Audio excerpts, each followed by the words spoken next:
안녕하세요. 빌딩을 코디해주는 빌딩 코디네이터 이철규입니다. 오늘은 그 아파트 가격은 끊임없이 계속 추락하고 있음에도 불구하고 상가 빌딩은 여전히 굉장히 많이 올라가기도 하고요. 특히 구분상가 같은 그런 매매 가격은 굉장히 많이 올라서 사상 최고를 기록을 하고 있습니다. 상가 가격이 왜 이렇게 오르고 있는지 그런 사항에 대해서 한번 살펴보도록 하겠습니다. 금리 인상에 따른 이런 거래 절벽이 굉장히 많이 심화가 되면서 부동산 가격이 내림세에 이렇게 돌입을 했지만은요, 상가 매매 가격은 오히려 오름세인 것으로 조사가 되고 있는데요. 올해 상반기에 전국에 있는 상가 평균 매매 가격은 평당 2,062만 원으로 집계가 됐습니다. 2006년에 관련 통계에 관련된 이렇게 집계가 시작이 된 이래 반기 기준으로요. 반기는 한 6개월 정도를 포함을 하고 있는데, 반기 기준으로 역대로 가장 높은 이런 수준을 기록하기도 했습니다. 지난해 상반기에 평균 매매가가 1,980만 원이었었는데 하반기에 2,023만 원으로 올라가면서 올해도 꾸준히 이런 상승세가 이어지고 있습니다. 그렇지만 이렇게 수도권이나 지방의 이런 상가 매매 가격 분위기는 굉장히 많이 이렇게 엇갈리고 있는데요.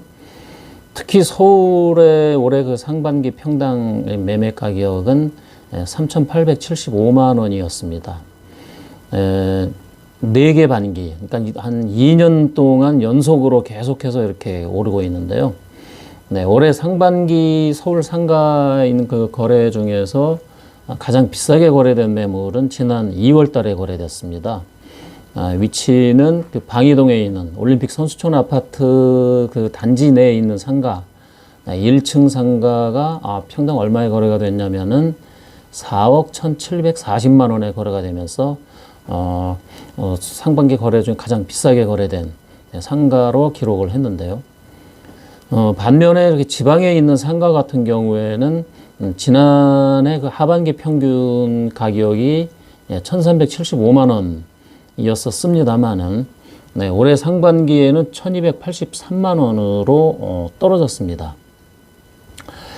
서울에 있는 상가가 왜 이렇게 상승하는 이렇게 원인으로 보면은요, 코로나 때문에 이렇게 거리두기 완화가 요즘 많이 이루어지고 있는데, 그런 거리두기 완화에 따른 공실 위험 감소로 인해서 수요가 이제 앞으로 조금 더 증가할 것이라고 판단하고 있는 데다가 아파트 같은 주거용 부동산에 관련된 이렇게 거래 규제에 따른 풍선 효과가 아닌가 이렇게 판단을 하고 있습니다.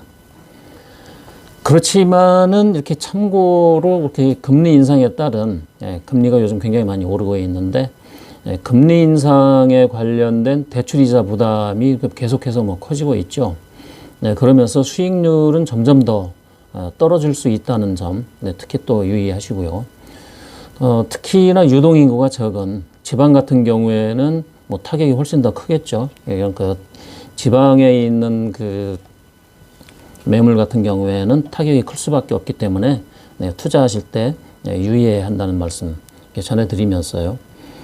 또 다른 측면을 보면은 전체 건축물 거래량에서 상업 업무용 부동산 거래가 차지하는 비중은 금년도 상반기가 가장 역대 최고인 것으로 그렇게 나타나고 있는데, 올해 상반기에 거래된 전체 건축물 거래량이 76만여 건이 거래가 됐는데, 이 중에서 상업 업무용 부동산 비중이 20%를 넘어서면서요, 반기 기준으로 최고치를 기록을 했습니다. 지금 시점에서 부동산 투자를 이렇게 고민하시는 분들, 신축 부지를 매입을 하셔서 상가 분양을 고려하시는 것이 어떤가 이렇게 말씀드리고 싶고요. 특히 항아리 상권 내에 신축 부지나 시행 부지 이렇게 찾으시는 분, 신축을 해서 상가를 분양을 계획하고 계시는 분들 연락 주시기 바랍니다. 감사합니다.